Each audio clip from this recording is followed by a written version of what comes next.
America, we are back, baby. Welcome to another episode of America Unfiltered. We got a great show for you guys tonight. We got a few different things to talk about. Not going to be the longest show today, but we're going to have a good show. We're going to do a little bit of daily news, and then we're going to do a little bit of a year in review, and we'll do a continued portion of the year in review tomorrow on New Year's Eve. I mean, it's almost the end of 2025. Holy shit, what a fucking year it's been. There's been ups, downs. It's been crazy all around. There's been a lot of different changes in the political scene, in the world itself, in the country. So we'll talk about a lot of that today. I also do want to talk about the Somali fraud. We talked about it briefly yesterday, and I want to talk about it slightly more today, give a brief update. I want to talk about Ben Shapiro falling off. Come on, folks. Let's go. Ben Shapiro. What's happening, buddy? What's happening, little guy? Did your hat just consume your head and now you can't fucking speak like you used to, buddy? You've lost your audience. You're losing thousands and thousands of people a month now. I mean, we'll talk about the real fall off of Ben Shapiro today. And Candace Owens. I mean, we can't forget to add that one in there. Candace Owens is falling off, and every time I talk about this topic, I get a ton of shit, but I'm not going to back down from it. I don't fucking care what people say. Everyone who is on like Team Candace and the Candace Intelligence Agency, they're like, you're a Fed, this is a PSYOP, you're like a part of, and it's like, you're just retarded. You're listening to a low IQ black woman in America speak, and sure, she's a decent speaker sometimes, kind of retarded though. I mean, do you guys remember when she said Blitzkrieg or when she thought UTC meant Utah time? I remember. But other than that, her entire plane theory fell apart. Every theory she's had has fallen apart. And it's very unclear the direction she's actually going in right now. Sure, people can argue, like, she's just investigating every single avenue with the Charlie Kirk assassination. It's like she's going fucking off the rails. And we'll talk about that today. It's mainly one clip I want to show today. A clip from her live space where she fucking crashes out, and it's pretty clear. She gets pressed on one single question, and she kind of refuses to answer. She answers it a little bit, but she dances around the bigger topic of the question. So I want to watch that video today, and then we'll end the show doing a little bit of a year in review. Again, not going to be the longest show today. I'm going to go through it kind of quickly. I put in the Telegram channel that I was going to do a late show today, and then I was like, no, fuck it. We'll do it earlier, but because I'm doing it earlier, I can't do it for as long as if I did it really late. Like, if I did a normal show, I wouldn't be able to get it up to, like, midnight or so. And I was like, you know what? Let's just do a slightly shorter show. Let's do it on the earlier side. So it's going to be a great show. A lot of different things to talk about. But 2025 has been a fucking great year. Great year for me. Great year for America First. Great year for a lot of different people, but a bad year for people like Donald Trump, a bad year for the MAGA movement, for the Democrats, a bad year for Charlie Kirk and his family, a bad year for a lot of different things. And we'll talk about Charlie Kirk a little bit today, too. It's still something I'm pretty beat up over. I disagreed with Charlie on a lot, but I was a big Charlie Kirk fan. And admired the balls on the guy. I mean, he had the balls to go to the Oxford debate team and debate them without a college degree. You know, he did this in multiple places. Charlie Kirk was an inspiration to a lot of us, and we'll talk about that today. And like I said, we'll continue the 2025 year in review part tomorrow. I'm not sure how far we'll get into this one tonight, but I'll try and get as much done as I possibly can. But with that, let's get right into the show today, guys. Hope you guys are having a great day. Hope you guys are what is it, Tuesday? Hope you guys are having a great Tuesday. Please remember to like, smash the follow button, leave a comment, let me know what you think about the show. We'll still read all the comments at the end of the show today, and all the comments from today we'll read at the end of the show tomorrow. Please remember to join our Telegram channel by scanning the code up in the corner, rate the show 5 stars on Spotify, follow on Spotify. You guys know the fucking drill by now. Hopefully you know. I mean, if you're new to the show, you don't. But hopefully you know the drill by now if you've been watching for a bit. But definitely join the Telegram channel if you want actual good updates. I put voice notes in there occasionally. I put funny memes in there. I joke around in there. It's a fun time in there, honestly. I like it. But with that, let's actually get right into the fucking show today. I want to talk a little bit about this Somali fraud. We talked about it yesterday, how there was billions of dollars of Somali fraud uncovered by a person like me, and I say person like me because it wasn't a mass media conglomerate, it wasn't a billionaire, it wasn't a millionaire, it was just a fucking kid. He went to all these different daycares that were taking money from taxpayers, billions of dollars, and none of them had kids. None of them had kids at the daycare. They were all closed, they all had blacked out windows, most of them didn't even speak English, and a massive fraud investigation opened up. And then with that, we have a little update here that I want to show you guys. The DOJ has charged 98 individuals in connection to fraud in Minnesota, and 85 of them are of Somali descent. You know, Somalians just need to get the fuck out of this country. I have yet to find anybody who gives me a good reason why Somalians should be in America in any way. Like, there's no Somalians who benefit America. I haven't met one. I haven't heard of one. And nobody's been able to present me that evidence that Somalians benefit America in any way. It just benefits the Somalians. And it benefits, who does it benefit? Like Tim Walz, because he gets some votes out of it, because he gives these guys free fucking money. The white people, like, it's like such bullshit, because they want to talk about, like, They want to call, like, white people racist. They want to say white people are abusive and, like, the problem. But it's like the white people are going to work right now, and we're giving our money to the government, and then the government's giving our money to Somalians to go fuck off with. They're not doing anything. They're running scam daycares. Somalians are scammers. They're like Indians. They're just scammers. And it's not to say they all are, but, like, they're scammers. That's in their fucking nature. It's in their nature to be scammers. You know, you hear the Indian click farms, Indian bot farms, Indian scammers, blah, blah, blah. But Somalian scammers are just as bad, if not fucking worse.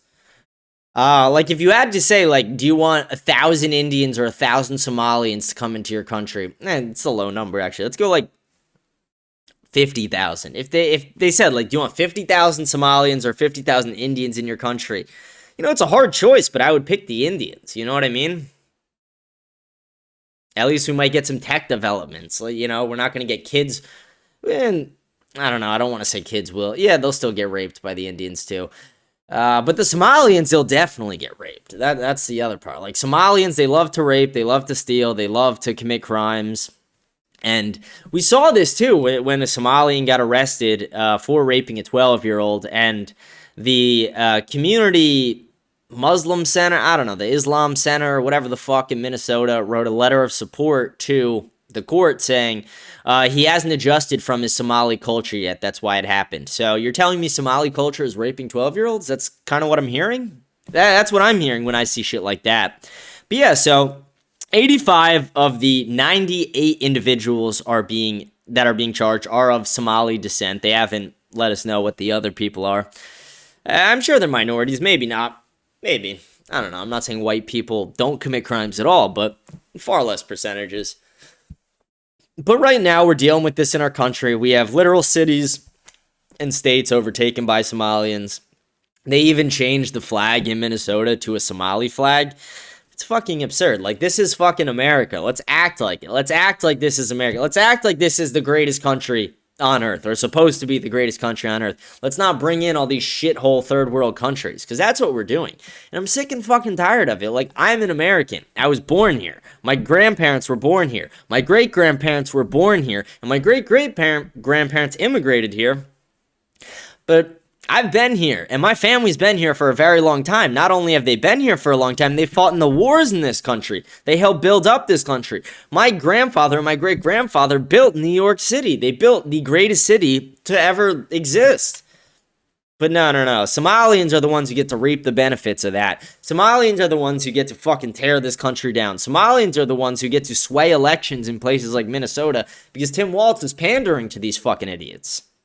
That's the state of our country right now. We have a country that's pandering to immigrants, pandering to minorities, pandering to anybody who accepts straight white Christian men. If you're black, gay, Jewish, Somalian, Mexican, maybe not Mexican as much, but if you're like any of these fucking minority groups, you know, you're the golden ticket to these fucking politicians. They'll give you a back rub, they'll give you a leg rub, maybe a happy ending at the end. They'll fucking do whatever you want. They'll bend over backwards for you like Kim Kardashian. They'll literally do everything you fucking want and then some. The politicians right now are out of hand. The politicians are a massive part of the problem. And it's not just the politicians. Obviously, it's the donors. Obviously, it's the way politics works when it comes to fraud and abuse and money, etc., lobbying, all the bullshit, NGOs, bureaucrats. But the politicians themselves are just as retarded. I mean, we have people like AOC, Ilhan Omar, Zohran Mamdani, Tim Walz. Who's that other fucking guy? I can't even think of his name. I'll think of it in a minute.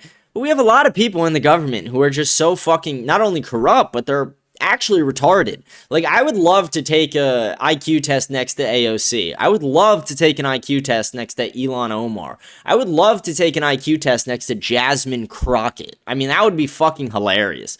Jasmine Crockett probably has the average IQ of a black female in the United States. Yeah, I mean, and Candace does too, to be honest. I mean, Candace is on the right side, but Candace is, and she's not a politician. She's a media commentator who's married to British royalty.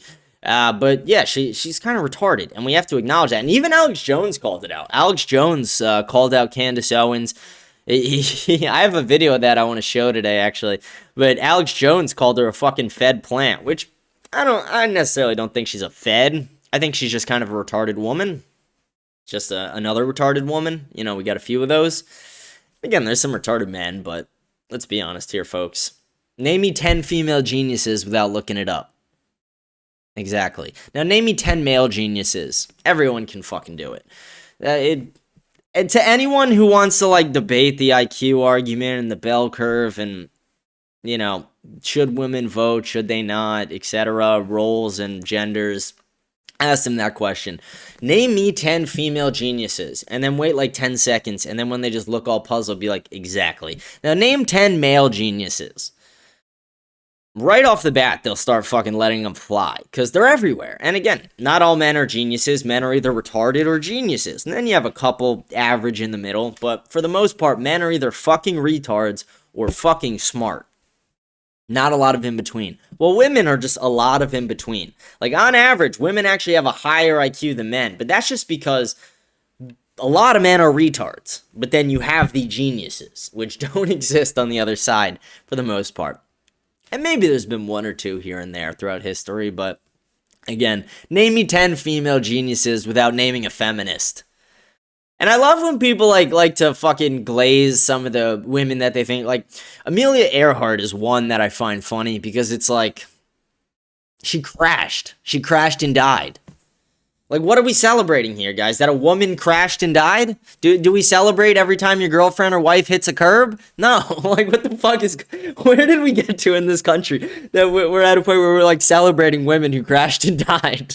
Like, what the fuck? Okay, maybe her family could celebrate her. She tried, guys. She tried. But she didn't succeed, did she? She tried to have a long flight. She crashed and died. It didn't work out. But we revere this woman for some reason. And then there's the whole... I'm still on the belief that this is a myth. I don't think Helen Keller was a real person. I really don't. I mean, maybe she existed, but none of the shit we hear is real. I mean, it's not. It's actually impossible that it's real. I'll die on that hill. This blind, mute, deaf woman wrote books. Didn't they say she, like, I don't know. Didn't they say she flew? Let me look that up before I just misspeak, but I think they said she flew a plane. Yeah, yes, Helen Keller flew a plane in June 1946, sitting in the co-pilot seat. Yeah, I fucking doubt it. I doubt it.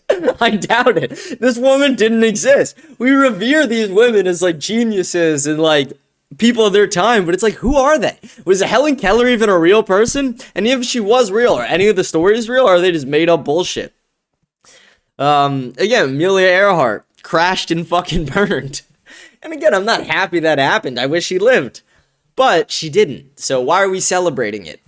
Well, why do we celebrate pilots who crash? The only pilot we should celebrate who crashed is, like, Sully, because the guy saved the plane. The guy saved every passenger on that plane lived. And we don't treat Sully like the hero that we treat Amelia Earhart. Like, what the fuck? I'm just having fun with this at this point. I'm in a good mood today. It's been a good day. It's been a good year, guys. I don't know. I've had a couple tough years, a couple struggling years where it just fell off, and I don't know, things feel right. Things feel right this year. And again, not that everything's going right. It just mentally things feel right. You know, I feel like I'm on the right track. I feel like I'm doing the right thing. I'm not on any side anymore. I'm just on the side of truth and honesty, when in the past I can't always say the same about that. When I first started my show, I mean, I was like, this is getting to like the 25 year in review, I guess, even though I'm skipping over stuff. But when I first started my show, I was just like a GOP slut. Like, I was just someone who I would watch the press briefings. I would listen to Donald Trump talk, listen to Hegseth, listen to RFK Jr. I would listen to all these guys talk, and I would just repeat their talking points. And I continued educating myself. I actually used the Charlie Kirk method, which he said, read 100 books a year. And this year I'll finish with about 110 books that I've finished, almost 111, but 110 books. It includes audiobooks. I listen to a lot of, most of them are, to be honest, audiobooks, because books are fucking expensive sometimes. I'm poor. But I educated myself a lot. I started doing my own research. I got red pilled on certain things. And over time, it went from like being a GOP slut to just being a slut for the truth. I don't give a shit about who I please and who I piss off anymore. I just care about actually speaking about the truth. And I wasn't even going to talk about this today, but I'll briefly talk about it. I had a debate with Lori Mills on X yesterday and into today as well. Lori Mills is the woman who was on the Jubilee episode with me, actually on my side. She worked in politics on different campaigns. She has her own show, and I actually like her show, and I like Lori a lot, so I'm not speaking negatively about her at all. But I do want to say, like, there's massive generational differences that became extremely apparent in the debate and conversation we were having, and I'm trying to set up a more formal debate with her again. We've collabed. I've been on her show once. She's been on my show once back in the past. But I would love to do it again, and we had the debate. It started because I tweeted yesterday that Trump is a traitor, and she said that it was the same rhetoric that got Trump shot to say that, and she was like, no, Trump's not a traitor, and I explained my perspective when it comes to Trump shilling for Israel, and I mainly tweeted that out yesterday because of Trump, you know, begging the media to give fucking Netanyahu, the war criminal, a pardon. Absolutely absurd. But that's the reason I mainly tweeted it out, along a couple other things with Trump. But that's the reason I tweeted it out, and Lori Mills had a problem with that, which I understand. I mean, she's a massive MAGA woman. And again, I'm not saying anything negative about her. I really like Lori. Lori is a great woman, and if any of you guys have any extra funds, Lori, her husband has cancer, and she has a GoFundMe on her X profile. Let me actually pull it up for you guys to see, because I really like Lori. So even though I'm going to talk about me mogging her in a debate, I'm going to share the GoFundMe for her husband, because Lori Mills is a great woman. She's an intelligent woman as well. Let's see, how do I get this? There we go. Her husband is fighting brain cancer. Any of you guys, go to her page. Her page is right here at the top. Lori Mills for CA42. Again, great woman. I might not agree with her on everything, but her husband has cancer. If anyone has money to donate, please donate to her. She deserves it. Her husband deserves it. And pray for her as well. Over everything else, if you don't have the money, pray for her. The power of prayer is extremely strong.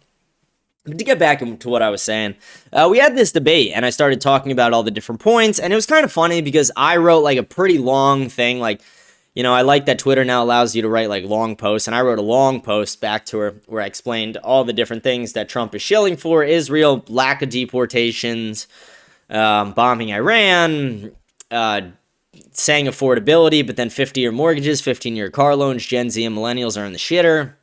And she was like, yeah, none of that's true, and she gave a response written by Grok.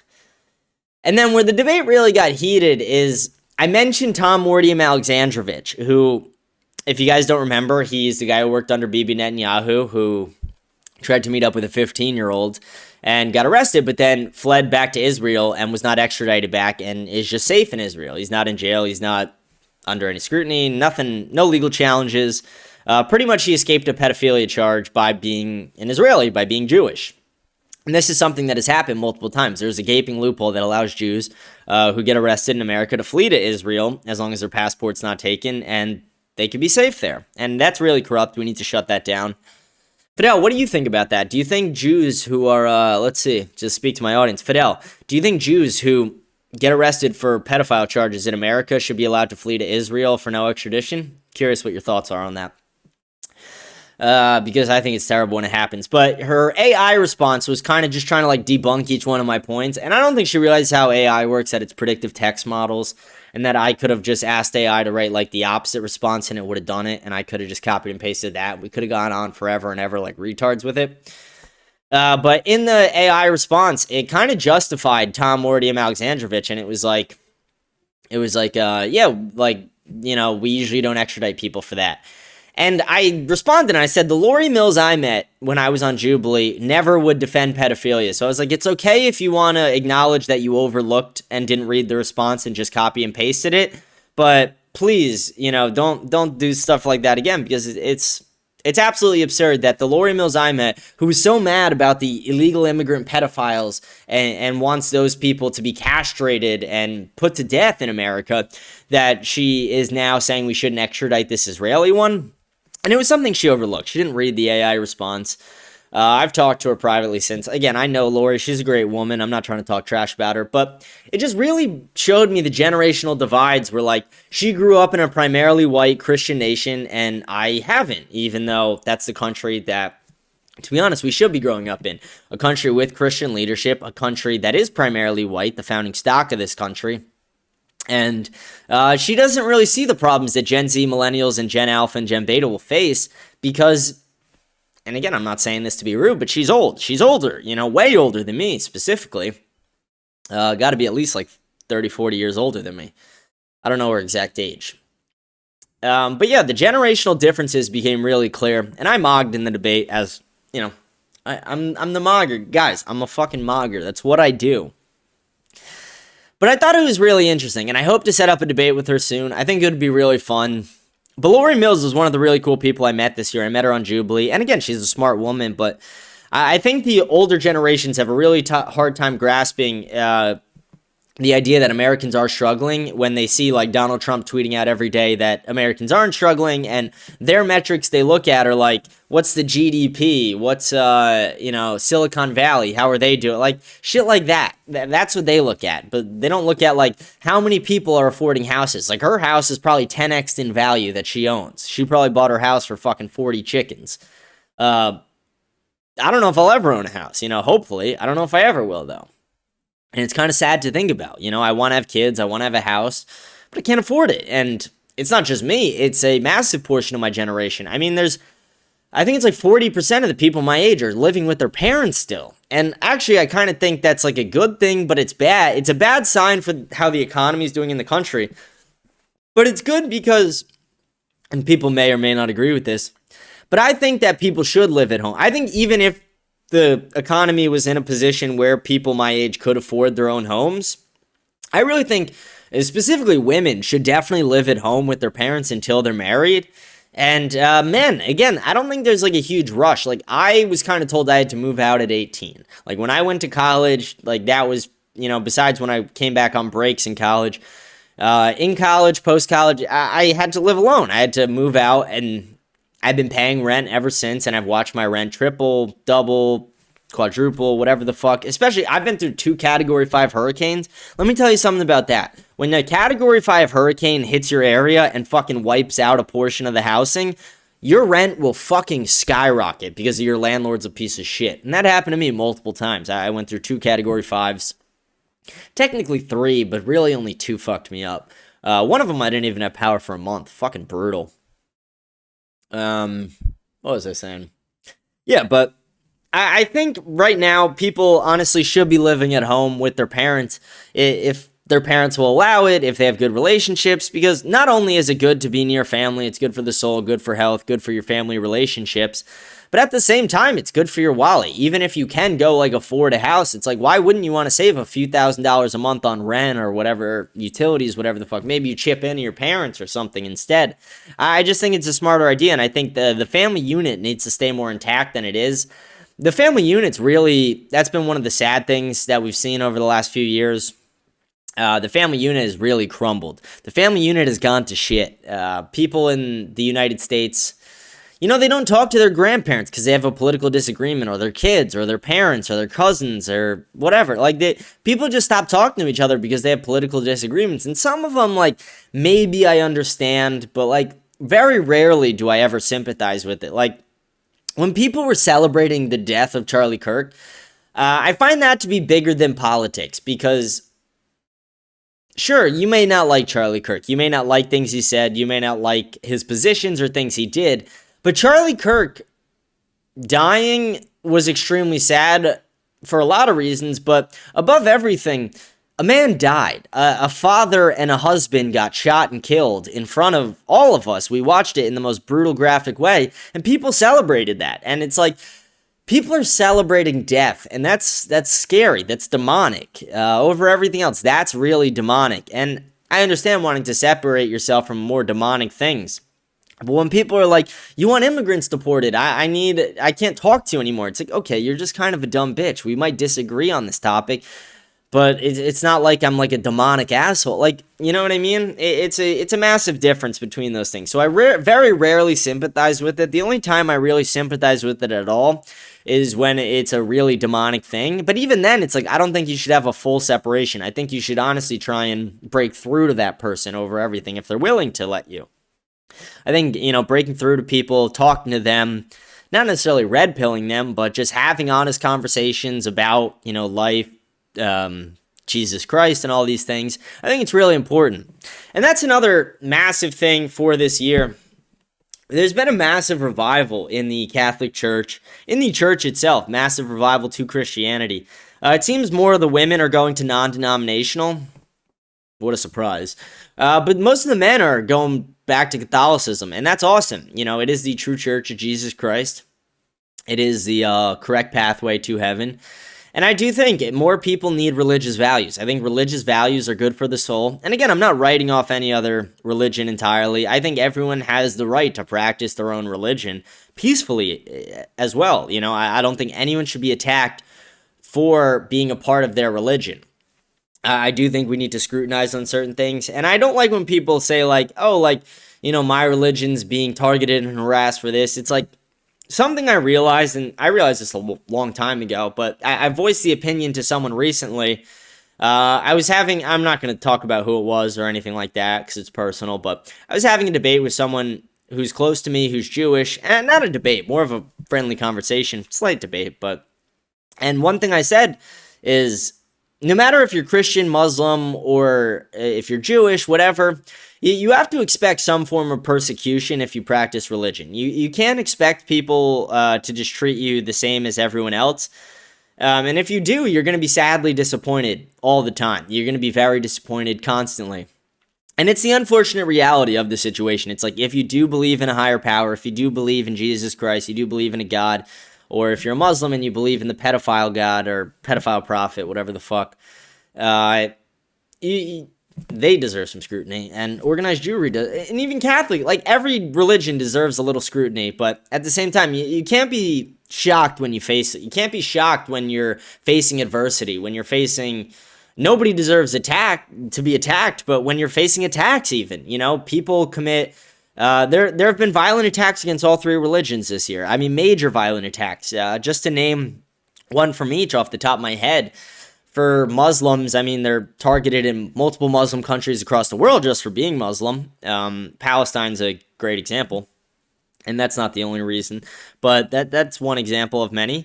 The way Laura Loomer and those people talk about Muslims as well, like if you frame that and you switched it and talked about Jews that way, it would never be acceptable. Laura Loomer talks about Muslims like they're the devil. If you talked about Jews in that way, you would literally be thrown out of this country, no matter who you were.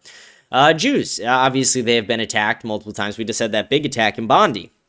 And then Christians as well. The Annunciation shooting, I mean, that was awful. Someone, tranny, targeted kids in a church at their school and shot them in their pews as they were praying, and had like bombs and all these fucked up things, and like they were writing in Russian. Very scary stuff. So I don't think, obviously no one deserves to be attacked. Obviously no one deserves to face certain persecution. But you can't be shocked if you're part of a religion and you're facing it. I think it just kind of comes with the territory, and that's a sad reality that we deal with. But that will probably always exist. And, people who act like that's going to go away, or people who act ignorant to that, it's just kind of retarded to me. I'm getting really sidetracked. I had like a show planned where I wanted to show you guys some stuff, and I was going to do the 2025 year in review at the end, and I'm kind of just mixing the 2025 year in review now. Debating. What should I? Should I continue on the year of review now and then just show the stuff at the... Yeah, let's do that. We'll show the stuff at the end, because it's not that long of stuff. It's only a couple things, and then the Candace video, which is like 8 minutes. The America First thing has been a big part of this year. For the first time, Nick Fuentes has had one full calendar year of being completely uncensored. They've tried to in a couple ways, but he was allowed back on X. He was allowed on Rumble. He was even allowed to monetize on Rumble. Not monetize his streams, but he was allowed to get super chats at least. I will say, the monetization on Rumble is shit anyway. If you want to monetize on Rumble, here's a little inside baseball. They make you do ad reads, and it's not like you get to pick them. Like, they make you do their ad reads. Like, they give you the ads, and you have to do at least, like, 10 of them a month. And it's like all retarded. It's like, imagine if I was sitting here and I was like, guys, buy your 1776 coffee. Like, no, I would just be a fucking loser. I'm not going to do that. That's like, I was monetized on Rumble for a month, and then they demonetized me because I refused to do their shit ad reads. So I never got paid for it. I'm only monetized on Spotify. And I barely make any fucking money there. Like, barely any. It's kind of...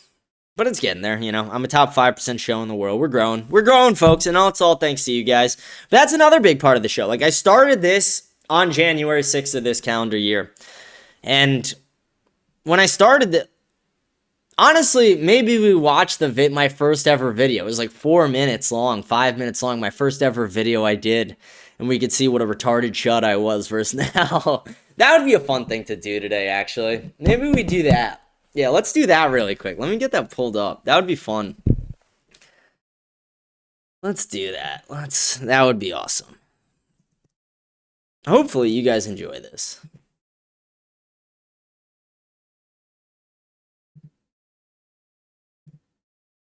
Episode 1. How long was it? 4 minutes, 33 seconds. And I remember it took me like 2 takes. This is back when I used to do multiple take episodes. Now I just don't edit it out no matter what the fuck happens. Let me get it on the big screen, though.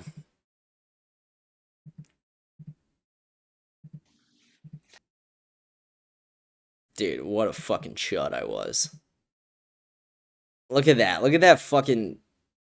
See, that's not the face of I'm a world-class mogger now. Wasn't as much of a mogger back then. But let's watch this quick video. This was my first video I ever did. I made it on January 6th. Posted it on January 6th. Hey everyone, I'm James Pascalides. I'm running for House of Representatives in 2026. That's also, I wanted to run for House of Representatives, and then I quickly took I got all the signatures, and I submitted them, and then I took it away, because 2 things. 1, you get calls from lobbyists, very annoying. And 2, I didn't realize I would need a fucking $1 million to run a House campaign, so I was like, I don't fucking have that. I'm in debt. I'm closer to $1 million in debt than I am to $1 million. I'm a local entrepreneur in Southwest Florida. I started my business 5 years ago, and I've employed many people in the state of Florida through my business as well. I would like to talk to all of you about my beliefs and my views and why I'm running and what I think I could do to help this country. I'm going to start a daily show where I'm going to dive deep into the spin the media puts on things, talk about, like I said, my beliefs and where I think this country can improve and why I think it's the greatest country that already exists. Can you guys see the confidence difference, though? Like, I will say, the evolution of me over this year. I was so nervous in front of the camera. I mean, honestly, for like the first 7-8 months, almost 9, like 7-8 months, really. And then I really kind of came into my element towards the end there. And it's only going to get better and continue as I continue getting... It's weird talking to a camera. Like, you don't realize it, but like, any of you who like think like, what the fuck? Like, it's not that hard. Sit in front of a camera for an hour with no script and let me know how you do. And I'm not saying you can't. I'm just saying it's fucking awkward, and like a different version of yourself almost comes out. Like, it's weird as well. I think America, because of the First and Second Amendment, is the greatest country in the world. That's not the only reasons, but it's one of them. I think the freedom to express your religion, freedom to assemble, your right to speech, and the right to back all that up with a gun is what makes America so great. We also have a land where no one will ever invade because American private citizens own over 400 million firearms. Fuck yeah, we Invading do. that is a likely death sentence for anyone who wants to try. We also have 11 aircraft carriers. We have over 800 military bases in over 70 countries, so we could deploy troops to any country on Earth within 24 hours, making us one of the most dominant forces in the world, if not the entire universe, barring that there might be aliens out there What the who are fuck am I slightly talking more about? technologically advanced than us. But on Earth, we are the most dominant and powerful country in the world. And beyond that, we're also a country full of amazing people. We're a country that has invented and inspired tons of ideas. We have created the internet, the iPhone, and almost everything we use in our daily lives today. We have the sports and entertainment industry by its neck. If you go to any other country in the world, they're talking about our sports, they're talking about our entertainment, they're talking about our politics. America is the greatest country on earth, undisputed. No matter what you think of the politics of anyone in the NBA, NFL, MLB, we're able to call our champions world champions without anyone What the questioning fuck it. am I saying? We are the world champions for sports. We are the world champions for this world. We're back-to-back world champions, literally. America is the greatest country on this earth, and I will die behind that statement any day. I really think that America needs to continue opening up a dialogue, and that the more Americans can keep talking, whether they agree or disagree, it brings us closer together as people. Very true. A thing that happened years ago towards the start of COVID is people stopped talking. A lot of division happened in the country, and if people didn't agree with what you were saying, a lot of them just wouldn't talk to you. And I think while you are trying to cut things out of your life that you might not agree with, I think opening up a dialogue with other Americans, especially American voters who will reasonably talk to you, I think is the greatest way to come together as Americans, whether we agree or disagree about the things we're saying.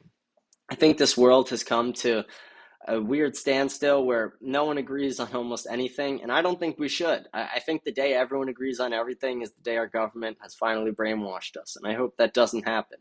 I True. don't think we should be disagreeing on as much as we do, but I definitely don't think Americans should agree on everything. And I think we just need to get to a place where we're communicating a lot better and we're communicating more with each other. I think listening to your neighbors, listening to your fellow Take a shot every time I say I think. constituents, listening to your governors, listening to your local and federal politicians, listening to the media, listening to everyone out there and seeing what they have to say, and not only just taking what they have to say as their word, but then doing your own research and possibly having either a friendly debate or anything along the lines of that, I think is what makes America so great. I think we have accomplished more than almost any other country with a GDP of over 25 trillion. We have more than double the next country. We also have been the only country to make it to the moon, and we've planted our flag there as well, Fuck stating yeah, that white it's an excellence. American territory now, whether anyone likes that or not. America is the greatest and strongest country on earth. We are the most reliable in a war. Like I said, back-to-back World War champions, undisputed.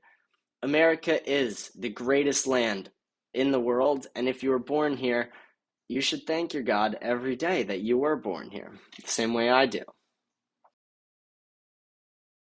Wow. Wow. What a Rizlish chud. I don't know. I don't think it was that good. I watched that not too long ago, a couple weeks ago, and I was like, what the fuck? It's kind of cringy. But it's kind of, some parts of it are true, but that was my intro to the show. That was the first ever episode I did, 4.5 minutes long. Most of my episodes used to be like 10, 20 minutes, 5 minutes sometimes. And a lot was different. I used to run a business back then. Now I just do this. I don't run that business anymore. I was in the hemp THC industry, and I'm very glad to be out of it. Very corrupt industry. And at the same time, I was using the product a lot, and that's not good. I don't use any THC products anymore, and I've seen a massive improvement in my life, my memory, my speaking abilities, my confidence, etc. And I think it's been a huge bonus. I really think that this year has been a huge year for me in personal growth. I've grown a lot. I've had a lot of disagreements with people about my show. A lot of people that I'm close with don't always love it.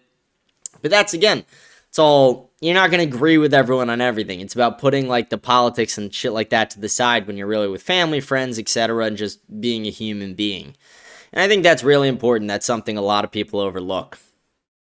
But this year, we've had a lot of other crazy shit. I mean, again, I was somebody who, like, voted for Donald Trump. I campaigned for Trump. I loved Trump. I was red-pilled by Trump in some ways. And then I was red-pilled more down the line by books, by Nick Fuentes, by Andrew Tate, by a plethora of things. We can go down that rabbit hole today a little bit, more tomorrow. But seeing Trump collapse the way he has really been sad.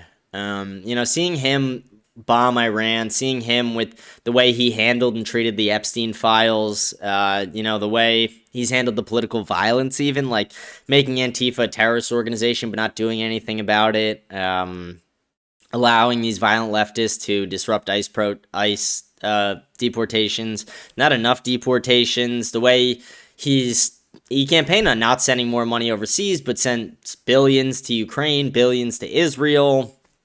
Doesn't make sense. And after the assassination of Charlie Kirk, it was actually abysmal how he was like, they were like, hey, Trump, how do you feel about the assassination of Charlie Kirk? I think I'm doing all right, but do you guys see the ballroom being built over there? Like, it was like, what the fuck is wrong with you? You're a sick, demonic fuck for that. But yeah, Trump hasn't really accomplished much this year, and it's really sad to see the fall of Donald Trump. It's like seeing the Godfather series, and you see like the rise of Corleone and the fall of Corleone, and that's kind of what we've witnessed over the last 10 years of Donald Trump. It's really what we've seen in real time, and it's kind of heartbreaking to me and a lot of other people I know, and I think a lot more people will come around to it. And I think we're really starting to see the tides turn in the country, where this civil war in the right is actually starting to go in our favor, the America First side. I think a lot less people are in favor of giving money overseas and putting other countries over America. And like the way Donald Trump said that we don't have talented and smart enough people in America, so we need H-1Bs. Like, I think a lot of people were like, what the fuck at that? Even like a lot of people who are Trump, like Morgan Ingraham, like blows Trump daily on the news. But then she watched, or is it Laura Ingraham? Laura? I don't fucking know. I'm losing my mind right now. But yeah, she blows Trump daily on the fucking news, and even she was like, what? Taken aback by it. She was shocked by it, the same way a lot of us were. So I really think the tides are starting to turn a bit, even if it's slowly happening. It's happening. But we are escalating into another conflict, or multiple conflicts right now, which is sad. And I hope that doesn't happen, but we all know it is happening. I mean, we literally got confirmation yesterday that there's a green light to bomb Iran. So, everyone in Israel's dicks got hard over that one. They're little fucking schmeckles. I think that's the Jewish word for it.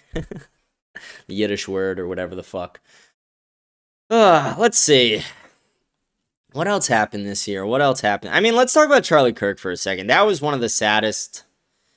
I was giving Charlie a lot of shit over the summer and in the spring. I was giving Charlie Kirk a lot of shit. I was talking about his position on Israel, constantly tweeting at him, constantly. I would email him to try and call into the show. I was constantly giving him shit about it. And I disagreed with Charlie on his position on Israel in a lot of ways. But I think Charlie did move the Overton window in a lot of ways, and he was the voice to the youth. And I think that's... Obviously, that's not the biggest thing we lost with Charlie Kirk, but that's the biggest thing Trump seems to have lost, because Trump didn't seem to actually give a shit about Charlie Kirk after his death. But what Trump did lose is his ear to the youth, or his voice to the youth. Charlie Kirk would speak to the youth and then speak to Trump and be like, this is what the youth wants, this is what they're saying, this is what the vast majority of them are saying. And then after that, we've seen Trump literally fucking collapse. Trump he was going to shit earlier in the year, but now he's really going to shit. I don't think he would have handled the Epstein files in the way he did if Charlie Kirk was still alive. I don't think a lot of things would have happened the way they... Like, I don't think he ever would have said that we don't have talented people in America if Charlie Kirk was still alive. I think we'd probably be getting some more favorable outcomes for the America First side if Charlie Kirk was alive, even though Charlie Kirk didn't align with Nick Fuentes. I think we probably would have been getting more favorable outcomes, because even Charlie was able to acknowledge that a lot of Turning Point USA goers are groypers. Charlie even held that focus group with the people where they were talking about Israel, and he was like, what do you guys think about Israel? What do you guys think about what's happening there? And the majority of them were like, yeah, like it's pretty corrupt. It's genocide, the war, Mossad's corrupt, dancing Israel. They talked about it all. And you could see Charlie trying to play PR, trying to play both sides. But it was very clear that Charlie was starting to, like, shift over a little bit. And, when we got that letter from Netanyahu, that 10-page love letter, it also became very clear Charlie's goals, where Charlie was trying to, he even said to Netanyahu, I'm defending Israel more than you are. And that was clear. Charlie was the person defending Israel in the media. And without Charlie, Israel support has really collapsed. That's been a crazy after effect of it. And it's really because Charlie was so smart and convincing about a lot of different topics that when he spoke about a topic like Israel that's, less convincing, he was still able to convince some people, because it's like, if you agree with someone on 99% of things and they have this one thing that you may or may not agree with, you might just decide to agree with them just because you agree with them on so much else. That's kind of how I look at it. But losing Charlie Kirk was, it was heartbreaking to me. I want to, like, show you guys this briefly. Let me see if I can pull it up.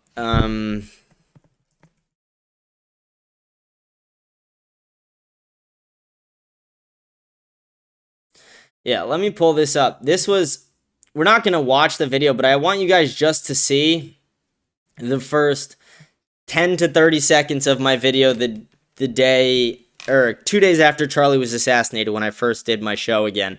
And I want you guys to see, like, my demeanor, and, like, it really got to me. America, we are back today. We have a special episode. This is a very sad episode. Most of you know what happened already. Charlie Kirk was assassinated on September 10th, 2025, and we're going to speak about it today. We're going to speak about his life, his legacy. We're going to speak about what the future of America looks like after this, what the future of conservative politics looks like. We're going to talk about the rise in political violence. Yeah, that's all I really want. I just wanted to show you guys, like, the demeanor. You guys can see, like, I'm a fairly happy, cheery guy. I'm a energetic person. I don't even drink fucking coffee. The only caffeine I have is Diet Coke. Love Diet Coke. Diet Coke, you want to sponsor a motherfucker? Come here. I'm here. I'll take all the free Diet Coke. I'll shill for aspartame. But you guys can see, I was fucking heartbroken over it. I was devastated. I barely slept. I really didn't even talk to anyone for days. It was heartbreaking. Charlie Kirk was someone who was like a hero to me in a lot of ways. He is the one who convinced me to get into politics, not through talking to me, but just watching him. He inspired me to be engaged in debate. The reason I had the balls to go and do Jubilee when I had, just a few months of on-camera experience was because I watched Charlie Kirk do it. And Jubilee was a fun experience, too. That was a highlight of the year, for sure. I was on Jubilee in May, and that was awesome for the mass deportations episode. Hopefully I'll be on again in the future. I was supposed to be on the far right episode. I wish I was, because that one blew up, but I broke my wrist, and I didn't end up going. And I still have the wrist arthritis. That's one of the downsides for me this year, personally. I have arthritis in my left wrist, and I'm hoping it's not permanent. That would really suck. Yeah, it's been a crazy fucking year. Crazy year. We've saw a lack of deportations. We've seen these wars kick off. We've seen political violence hit crazy highs. Violence against political figures, violence against law enforcement agencies, specifically ICE. And people just being, like, I get targeted violently for my rhetoric. Or people saying violent rhetoric towards me. Like, I get DMs constantly of people telling me to die. And it's very sad that people would want someone dead over their views. I think some people's views are grotesque and immoral and disgusting, but I would never want to see that person die. Even though I make jokes on the show too. Like, people give a comment that I don't like and I'll be like, kill yourself. Like, I'll make a fucking joke, but it's clearly a joke. And there's a difference between that and, like, DMing someone personally and being like, you should die for saying, like, that's crazy. But I get those messages, and it's really sad to see. And I've also had people who go out of their way to support the show. I mean, there's multiple people who message me that they enjoy the shows consistently. There's multiple people who have super chatted, and to all the people who have super chatted or go out of their way to message me, let me know what they think about the show. I just want to let you guys know how much I really appreciate that. You know, as someone who's newer to this, I really appreciate the feedback. I appreciate the support.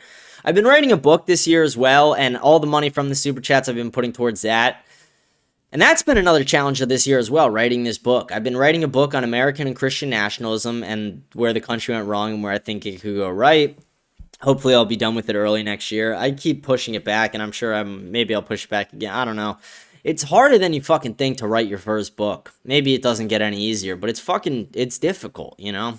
Especially someone like me. I'm like meticulous about certain things. I want everything to be not perfect, you know, you'll never get it perfect, but I want it to be accurate. I want it to read well. I wanted to inject, you know, my personality into it as well. That's another big thing of it. Trying to think what else is big this year for me.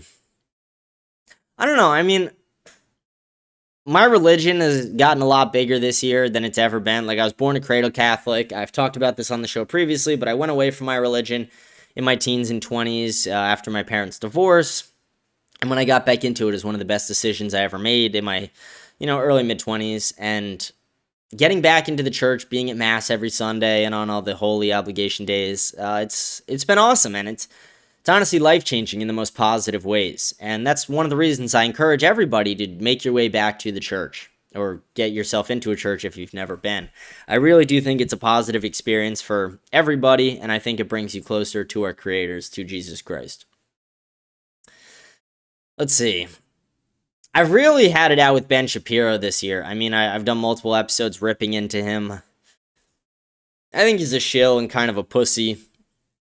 And his fall off has been kind of vindicating, to be honest. Ben Shapiro wanted to call people like me not real Americans because I have this hat right here. It's like, no, fuck you. Putting America first is America. It is the most American thing you can do. But according to Ben Shapiro, it's not. He wants to pitch this oxymoronic Judeo-Christian bullshit that doesn't really even exist.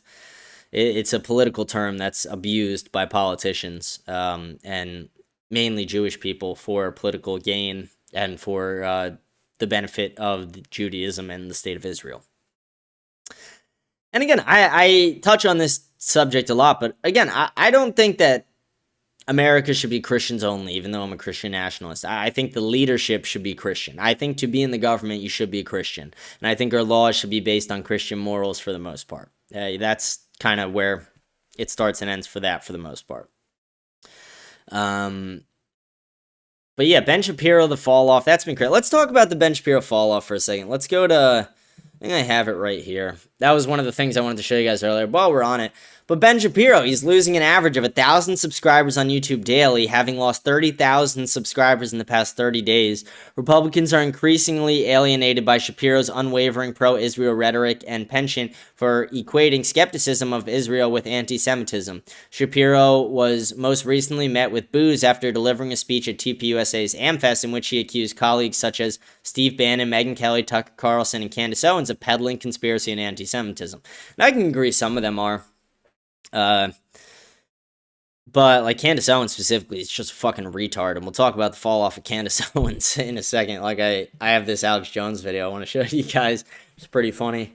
But the fall off of Ben Shapiro has been, you know, I'm here for it. I always see the video where it's like, and I've made this reference a dozen times on the show, but it's like Kung Fu Panda 2 or 1 or whatever the fuck, where the little guy trains the tiger, and then the tiger comes back and kills the little guy, you know, the head sensei or master or whatever.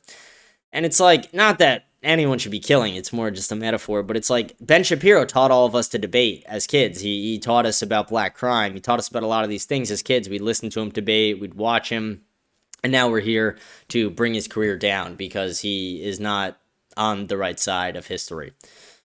And I'm here for it. I don't like Ben Shapiro. I'll pray for him that his soul is saved. I'll pray for him that he could eventually find Jesus Christ, but I don't think he ever will, and that's really sad.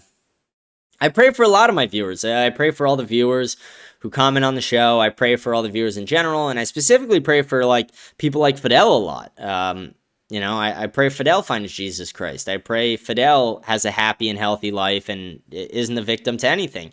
I don't want anyone to ever be, like I discussed in the beginning, we all should expect at some point to be persecuted or ridiculed or mocked for our religions or our beliefs at some point, but I don't think anyone deserves that, but it's just a sad reality we deal with. And I pray that my viewers don't have to deal with that, even though, I disagree with Fidel every fucking day. We rage bait the shit out of each other, we argue with each other, we butt heads, I call him a retard, he calls me an anti-Semite. But at the end of the day, we're both Americans, and that's awesome. I think you should put America first more, but we're both Americans, and that's important. That's we're together on that. And me and Fidel probably agree on a lot of issues, but we really disagree on the Israel topic specifically. But I like all my viewers, even the ones I fucking hate. I don't hate anybody, but even the ones I don't fucking like, I like. You know what I mean? Even the ones I disagree with and I argue with the most, I actually like. And I pray for them, and I hope they're doing well. Let's see. The fall off of Candace Owens is something I didn't really expect. I mean, she brought Nick Fuentes on for a conversation during the Iran conflict, the first Iran conflict. The second one's about to happen. But during that, she really turned into a massive bitch. You could see her tone policing. You could see her just kind of being an asshole, doing the clip routine. And it wasn't it was a fun and entertaining conversation to watch, but it wasn't a good faith conversation, and that was pretty clear. And then when Charlie Kirk was assassinated, Candace opened up the investigation, and I supported it. I openly supported it for a decent bit on the show. And then theories would come about, and I would say I'd disagree with it, and I would get shit for it, but I never really backed down. I always stayed on the same path about it.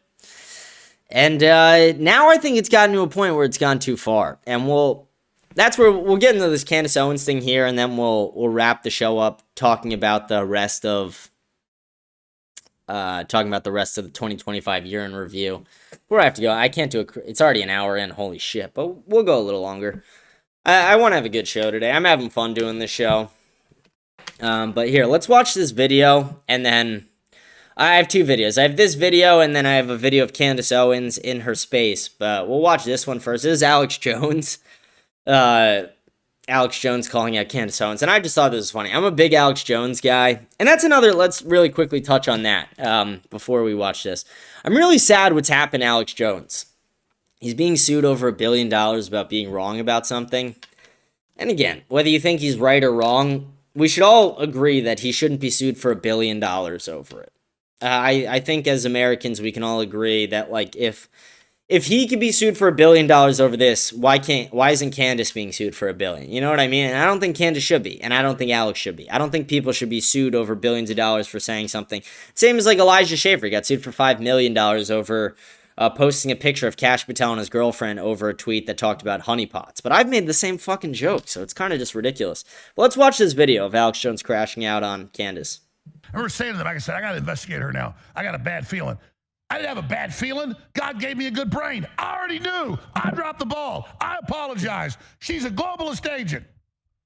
I dropped the ball and I failed you, and I'm sorry. I got to follow my gut every time. It's never wrong. And I saw so much more she did.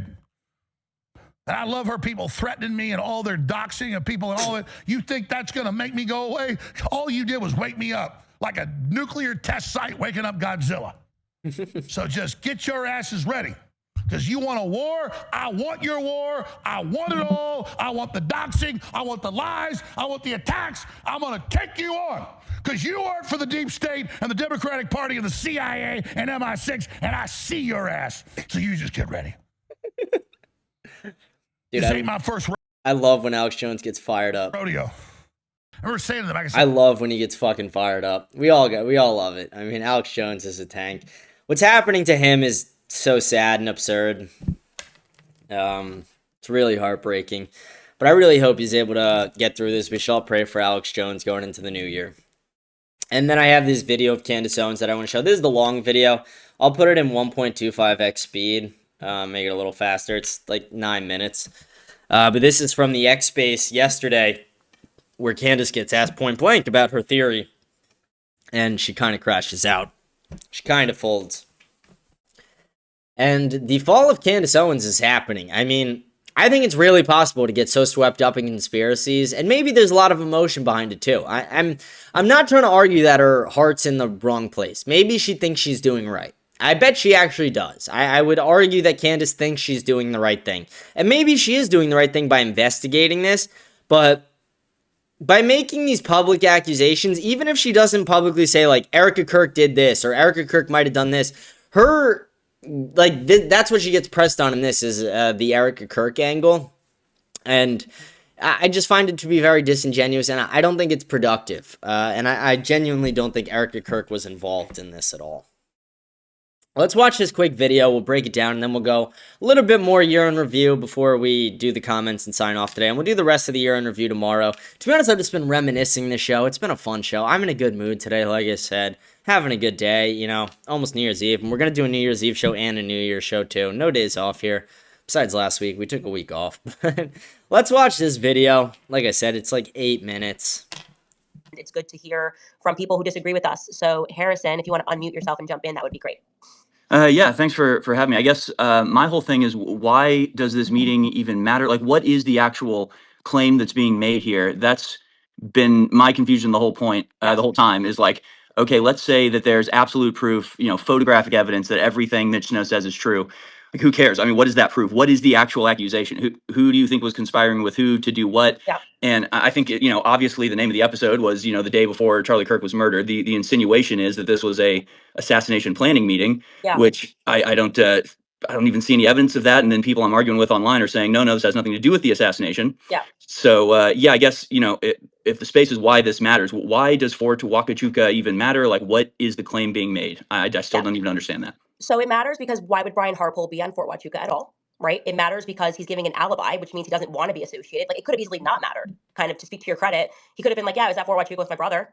And my brother's in the military. I was dropping off some food. Okay, like that could have been then suddenly a dead end. That would have been nothing.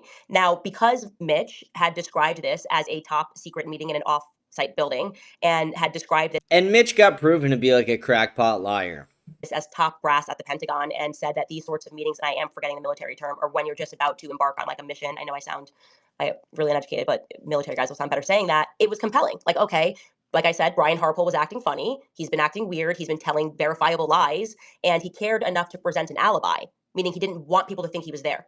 Right. So if you have to give someone an alibi, it's because you don't want people to think that you're there. An alibi is not needed if there's nothing to hide. So that's why it matters. I think that's why it matters. And this reaction, or he was just doing rather than being else. forthcoming, is why it suddenly feels like, okay, this is important, because no one's acting normal. No one's just like, oh yeah, cool, he was there. Like, it also is, as we have now learned, it's an intel base. He was telling the truth about exactly what building it was. I didn't name the building on my show because I wasn't sure if that would be like a national security problem, but it just happened to be that JTF was borrowing that offsite building, and it was supposed to be a top secret meeting for those purposes. Somebody that was involved in blacking out the windows had sent us a tip. Again, it's how people are reacting to the meeting that lets us know that it's important. Okay. I mean, I guess regarding the hotel, I never said it was important. Like I said, my perspective was there's 1,000 different reasons that she could have been at that base. Her mother has a contract, or had a contract, has a contract with the DOD. Erica has been open about her mother's ties to the military in the past. She actually did an interview and said that she moved to Arizona because her mother had a contract with the military. So again, weird thing is when Andrew's like, Erica wasn't in some fort, as if he's never heard of Fort Huachuca. His brother is in the military. His brother is a Captain Curtis Colvett. His first cousin is Captain Robert Colvett. So that kind of a language is why I've named this, why it suddenly really matters, right? It was sort of one episode. I didn't exactly dedicate a whole series to it. The reaction has been so almost like violently obsessed that the public is now going, oh, okay, well, it feels like there's something here. I think that's just sort of our natural instinct.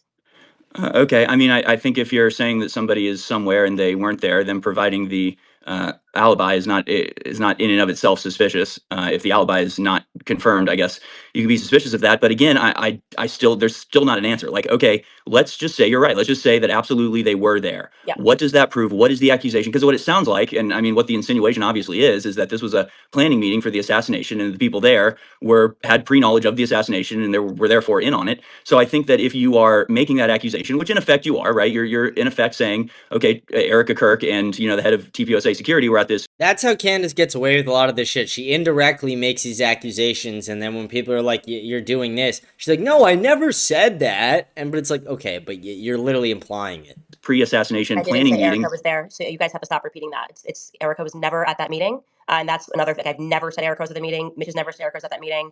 There was never an indication she was at that meeting. She wasn't even. He did not see her on September 9th. It was Brian Harpole who was at that meeting. To my knowledge, Brian Harpole, I don't know why he would be at an intel base at a meeting with top brass. And what I can tell you is, if he was there, Turning Point doesn't know he was there. According to Erica and Justin Strife, who I sat down for 4.5 hours. So if Turning Point has him on their payroll, and they've outright purchased a security firm, and they don't know what he's doing on an intel base, yeah, it matters. And we don't need to know the conclusion to follow the clues here that something's wrong. So that there's this fashionable thing where people are always like, well, what's the final thing you're saying? Well, we don't know the final thing that we're saying, because that's not how investigation works. Well, Like, you we have can to follow the thing that's the lie. We have to follow, okay, this guy said he was here, he wasn't. Well, what does that mean? I don't know what it means yet. I don't know what it means yet. What I'm saying is the reaction to this is not normal. Brian Harpole shouldn't be on an intel base if Turning Point doesn't know about it. And he's presented an alibi that doesn't actually cover where he was, but he felt it necessary to give an alibi. So, I don't know, interesting. And I think we have a right to think. So, if that's so cool, I'm just gonna let somebody else jump in right here. I think, is that okay, Harrison? Or do you want to just have a final thought there? sure. I just okay. So Erica Kirk was not there. You don't believe that Erica Kirk was there at all. She wasn't there on the 9th. She was not seen on the 9th. It's not about whether I believe she was there. She wasn't seen on the 9th. That was never said. He never said it. I never said it. Okay, but Yeah. she was seen on the 8th. Yes, and not at the Intel meeting, not in the Intel, headquarters or whatever building they were using. She was not seen with the top brass, nothing like that. Okay, so the pre-assassination planning meeting happened on the morning of the 9th. She was seen in the area on the afternoon of the 8th, but those were unrelated. She just happened to be They're there. related because of the person she was with, who he believes looks like Cabot Phillips. He did see that person at the meeting on the 9th. Okay, so again, you are saying that basically these people were there to conspire to kill Charlie Kirk, right? You can keep saying what you're saying, or you can listen to what I'm saying. But if you want to just say what you're saying, just say it and don't put it behind you're saying. Just say, hey, I'm Harrison and I'm saying, right? That's easier, I think. Okay, hi, I'm Harrison. What I'm saying is that in 2 months, nobody is going to remember the name Mitch Snow or Fort Huachuca, and this is not going to go anywhere, and that this is a nothing burger. I just think it's an absolute nothing burger that's not going to lead anywhere. I mean, maybe I'm wrong. You can prove me wrong, but again, my whole thing has always been that this devolves into this question of like, was he there? Was he not there? And the whole time I'm just going, what does it matter? If the conclusion is that he's a complete liar, it's the exact same outcome as proving that these people were actually there, because so far you haven't connected it to the assassination in any way whatsoever, except that maybe this guy thinks that he saw people that are around Charlie Kirk. And my whole point is, obviously the insinuation is, I mean, again, when you're saying Erica Kirk was there, but not actually there on the day, but in the area, but not because of the assassination meeting, but it's like, okay, clearly the insinuation is that these people had something to do with the assassination, and you can make that claim or not, or pretend that you are, or pretend that you're not, but you obviously are. But like, that's all. I don't really care about any of that. Thanks, but you have to. Thank you. Let's give somebody. I think just for you to say something clearly and obviously clearly doesn't make it clear or obvious. I'm following this investigation. Charlie was assassinated. I'm going to take every step, and I'm going to say what I know at the exact time that I know it. So I cannot say that. I'm going to say everything I know at the exact time I know it, but find out tomorrow to know the other stuff I know. Like, that's Candace, you fucking grifter. It was definitively an assassination meeting. I can say that I have a feeling about this meeting, that if it is in fact Brian Harpole there and he's lying about that, then that's not good. It's not a good thing, because there's no reason to lie unless you have something to hide. But thank you so much for your feedback. I appreciate that, and hope to speak in. Okay, so for all the people who are still like on Candace's side chilling for Candace, I want to ask you a couple questions. And I want you to actually really think about this and not just get in total defense mode, because that's how a lot of you people operate. How many different times has Candace on her Instagram story and on like X and things like that said, I have the smoking gun. I have things that are going to change, what you guys think forever. How many times has Candace made these grand statements like, I have the key to the investigation. I had a dream and I was told by Charlie Kirk this. God presented this evidence to me and it's going to change everything. How many times have we been told that? And has anything changed? No. Nothing has actually changed. The only thing that has changed is Candace's theories. And if we walk through them, at first it was Benjamin Netanyahu, and the letter was fake that Charlie wrote, and then the letter got presented to us, and we found that it was real. And then after it was the Hamptons meeting, but we find out in the Hamptons meeting that Charlie actually planned it. And even if it was slightly confrontational, that Charlie planned the meeting. And then after it goes to these Egyptian planes, and then the entire Egyptian plane theory gets debunked by just like a YouTuber and an X guy. where they literally purchased the data from the planes and they found out that it was all fake. Like Candace was saying, they were following Erica and Charlie everywhere, but these planes were in like different continents than them at different times. So then we find that, and then she goes to, it's like Turning Point USA, and then it's Erica Kirk specifically, but then she's like, oh, I never specifically said it was these people, I'm just saying it could be. And it's like, okay, but that's a dangerous fucking game you're playing, especially after you just watch this guy get shot. You're really, I don't know, I really think it's disingenuous. I don't think it's smart the way she's going about this, and I think she has the right to investigate it, but I think the way she's going about it is kind of a grift, and I think it's unintelligent, and I think her unintelligence is showing a lot. And I think it's pretty sad to see her have this fall. And I had this one last thing I wanted to show you guys, and we'll talk about this for a second, and then we'll, I'll wrap up talking about the 2025 year in review, and we'll do a little bit more tomorrow. But a golden age update from Nicholas J. Fuentes: 325,000 deportations for 2025. Bomb Nigeria, bomb Venezuela, threatening to bomb Iran again. Fifth Netanyahu visit, Trump wins Israel Peace Prize, or Israel Prize. Epstein files redacted, YouTubers are doing the FBI's job, and $5 billion for refugee settlement. That's the golden age of America. I mean, we're just being lied to, we're being spit on, we're being fucking raped right now, and that's what's happening. And that's the sad reality of what is happening in this country. And he's not wrong about any of those things. Everything there is true, and it's very sad that that's true, and that we're not actually getting real wins for Americans. I want to talk a little bit more about like 2025 and just stuff personal to me with it and stuff that has happened over the year. Let me think for a second. We talked about Jubilee. I talked about starting my show. Talked about my business a bit. Talked about... I actually talked about a good amount of it. We've been going for a while. Let's see if there's anything else. I don't know. Now I'm just sitting here thinking, and this is probably boring for you guys. I don't know. I did the quotes for the article. That was really cool. That was very recently. I had another article written about me around the No Kings time. I went to fuck with some No Kings protesters, and I wore like a MAGA hat, and I just like walked around them, and it was so funny to watch them crash out. Just rage bait the shit out of them. That was funny, and they wrote an article about me because I was the only one counter protesting. It was very funny. I had my TikTok account banned after blowing it up because the Israel lobby bought TikTok. That was sad. That's, again, one of the reasons I decided to go so fucking hard on Israel. It's like, when you censor me personally, I'm going to go fucking hard. You're only pushing me to go harder at that point. I don't know. That's all the stuff maybe I'll do for today. We'll talk about the year in review more tomorrow. I have a busy day today, so I can't stay on the show too long, sadly. We've already been going over an hour, so maybe it's time to get to the comments, because we got a decent bit of comments to actually get through.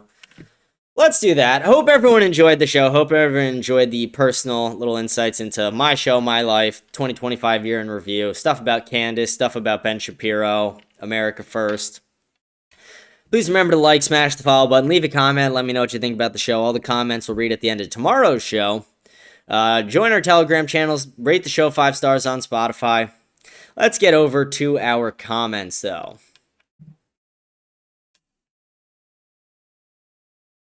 Let's start over on YouTube. I think we actually had a couple YouTube comments.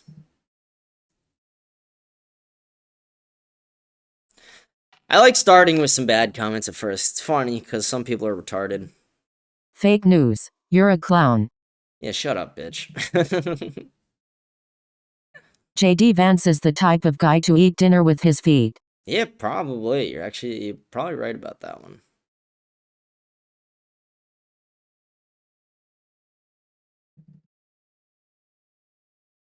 These MOG guys are weirdos. Maybe you're just not a mogger, or maybe you're fucking ugly. You ever thought about that? You ever think about the fact that you might just be ugly? You're not a mogger? I'm a world-class mogger, so... I mogged the shit out of you, buddy. Someone put a video. Why is it not letting me open the fucking video?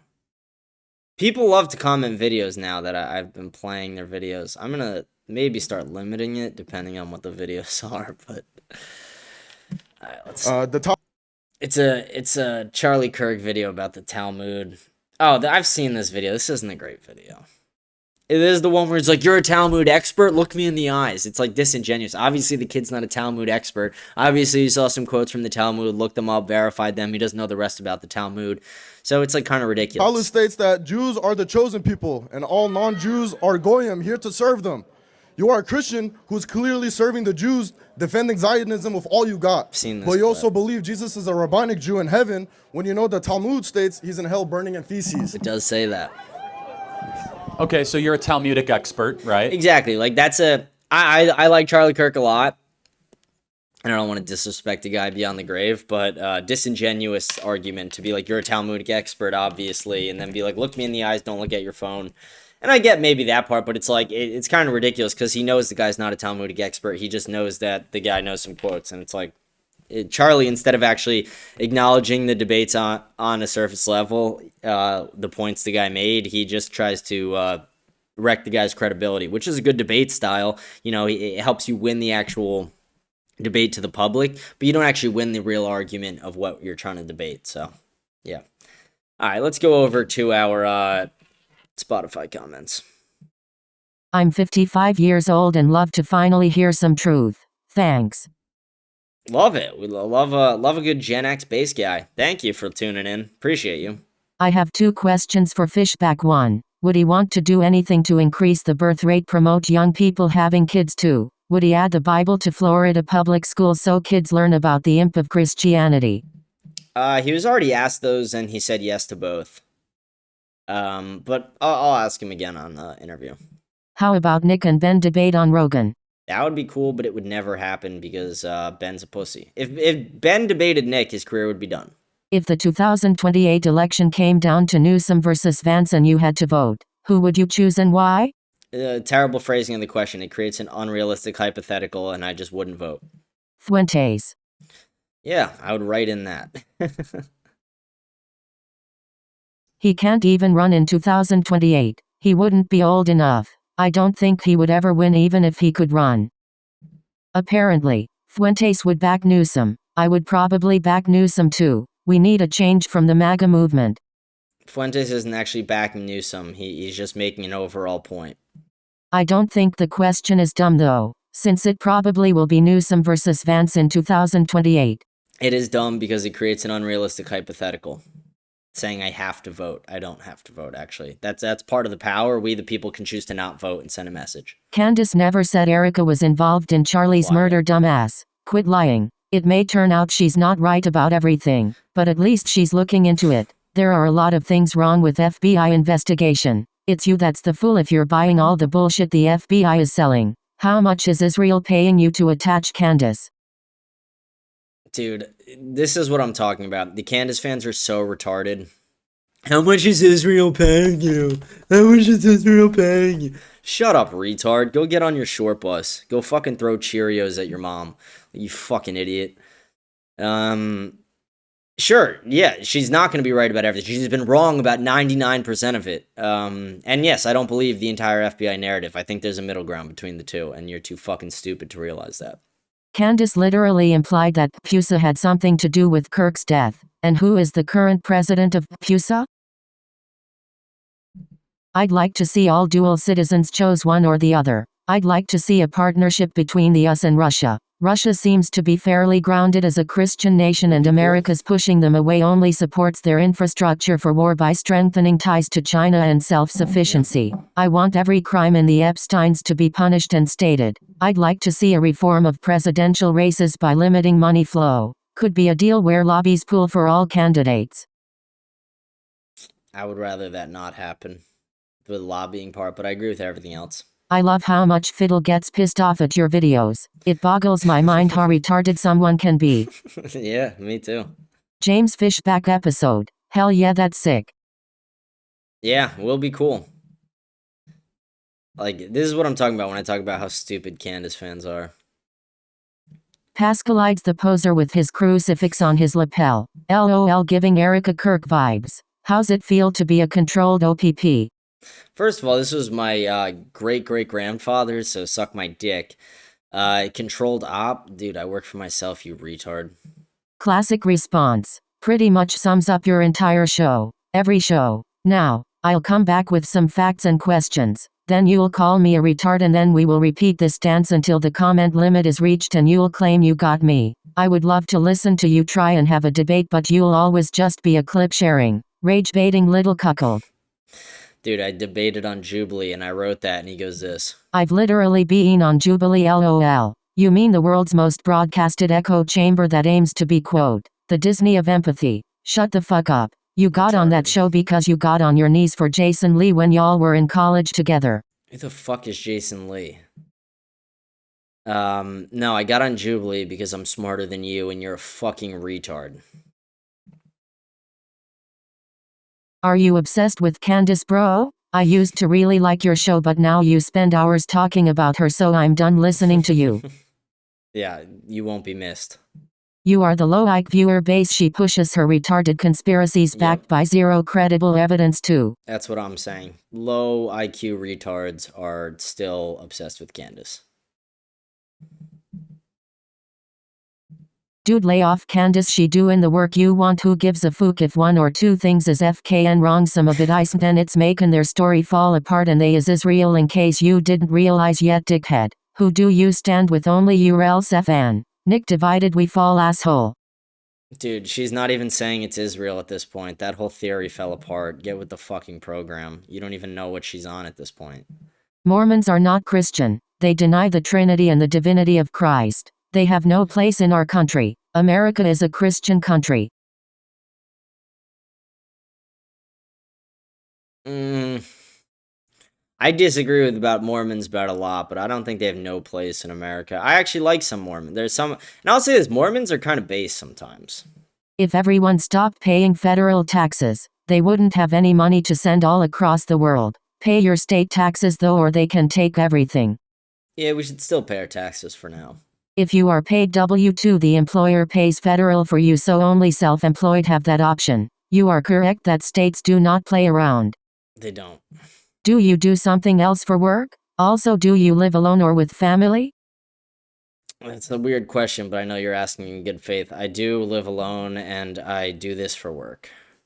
That's awesome. You are a true patriot. I am going to be D1 in wrestling, at good schools too, and am unsure if I should share views like yours and Fuentes. Do I stay quiet until I get a stable job and graduate college? Yes, conceal your power level. That's why I only use him for my username. Yeah, good job. Do not tell people who you are, especially if you're on the wrestling team. Crap, that's genius. I'm cooked. James, what type of a business did you run? I ran a hemp THC company. He used to run a small HVAC contractor company until he got in trouble for scamming taxpayers and fraudulent activity involving COVID PPE loans and undocumented employees. Now he's a shill for the government doing rage bait clips for 5 hours a day. This is what it looks like when you sell your soul for a little bit of change. Yeah, you're a retard, dude. I ran a hemp THC company. I don't even know how to work in HVAC. But yeah, you must be a genius. I'm sure you know everything about me, you fucking idiot. This is what I'm talking about. People are retarded. You ran an HVAC company. Dude, you don't even know who I am. Dude, that Jeffrey Dahmer mustache face rolling on the floor laughing. Is this a Jeffrey? Did Jeffrey Dahmer even have a mustache? But is this a Dahmer mustache? Should I go to the fucking chaplain, maybe? Did he even have one? Yeah, that's what I'm asking. I don't know if he had one. We'll have to look into that. Vivek is wrong. He's a freaking barefoot import and a conservative imposter. Period. He can F off with telling us who and what an American is. He's 100-point symbol an Indian, and culturally an Indian, not a Christian American. Yeah, Vivek's a pussy. Why would you like to your viewers? The reason Iran wants a nuclear bomb is like they say not me but them, so they can wipe the Jewish state of Israel off the face of the earth and all of its people. So the reason Israel does not want them to get a bomb is because they realize when someone tells you I am making a bomb to kill you, you make sure they don't get that bomb. Pretty simple. James, not sure what shit you were rumbling about on your show. And tell me how that's America's problem. Tell me why my tax dollars should go fund that shit. Let's see, where was that? Let's see, I gotta read the next one. He put a bunch of other... Fidel loves to fucking spam comments. Basically, if you're noticing China is going to African countries and saying we'll pay for your highway for all different infrastructures, oil refineries, they're going to countries in the Middle East. In Greece they own the biggest port in Europe and the third biggest part that happened to both be in Greece. They just built in the Caribbean refinery to refine gas from Venezuela because the oil there is much thicker and it can only be done in Texas. Why is this happening? Cause the US can't get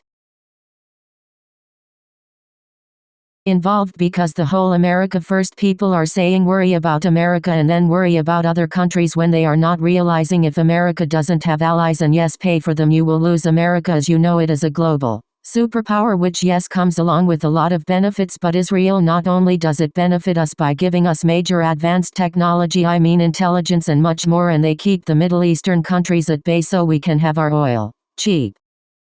They don't keep the Middle East... Like, dude, the entire Middle East hates us because we got involved.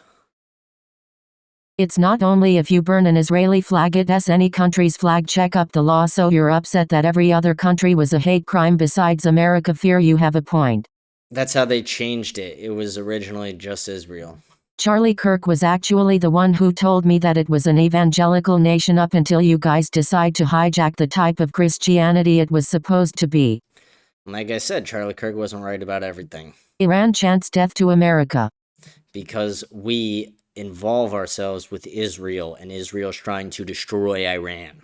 We shouldn't burn the flag of any country, especially not our own, and I'm glad Trump made illegal. Actually, if you want to burn the flag of any other country, I think you should. It's still legal to burn the flag, and Supreme Court decided in 1989 and 1990 that it should be legal. It should be allowed because it's a form of protest against the government. You meant government there, but there was an executive order that made it illegal. Fiddle, your bride is in the phase to leave you for Indian man with bigger ike and better promotion in your company, sir. She wants big no SJC. Let that sink in, buddy. Fidel, your bitch is gonna leave you, apparently. We need the Gospels to conquer Israel. Crusades 2.0. I'm down. I would go. Israel is like a little midget that wants to fit in with the big boys. Real or real? Alright, chill. As a short guy, as a short mogger, chill. Just get in one of the leftist or moderate governments and the whole problem will be resolved. Give while also re-educating both societies to coexist, and eventually maybe the Palestinians can have a state of their own. Only a 3-state solution would work. Damn, I missed the podcast last week. It made work bland without your show to listen and tune into. I appreciate that you like the show that much. You put a link here. Let's see what it is before I put it up. The Me Mom Died in the Holly song. I've seen it too many times. We're not gonna watch that today. You put 3 different links. Holy shit. Okay, we're not gonna do the Me Mom Died in the Holly today.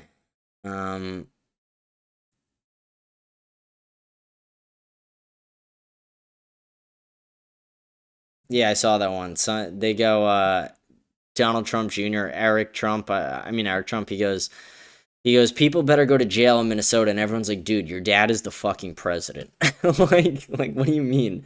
Like, you have to hold people accountable. Alright, yeah, we're not gonna do the links today, but I appreciate you liking the show. We only got a few more comments, then we'll be done. Someone asked what breed is Delta, and I said Hound Mix. I feel like we don't need to read that one out. And then, holy shit, we got 15 replies here. Mainly from Fidel and Christian. What I was talking about was the deicide doctrine, which claims that Jews as collective are solely to blame for Jesus Christ's death. It was abolished by the Catholic Church 60 years ago after the Second Vatican Council. They were mainly responsible.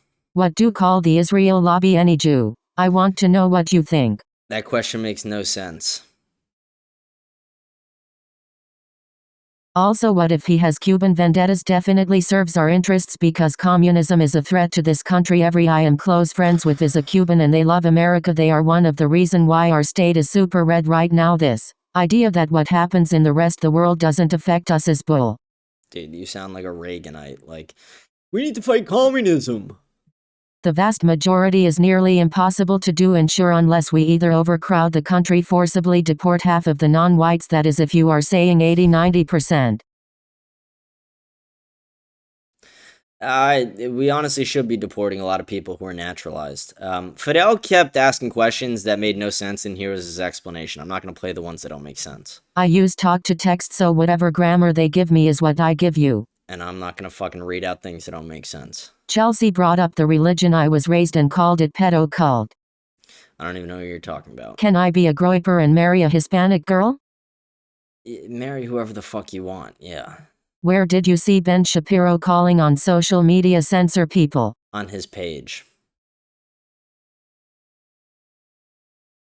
This holiday season has been rough. It's the anniversary of my grandfather's death. He served 20 years in the Navy. Before, during, and after Vietnam, please give my grandfather a shout out from the grave for Petty Officer First Class Galvin Wayne Houston, my larger-than-lifer grandfather. Thank you, James P. Wow.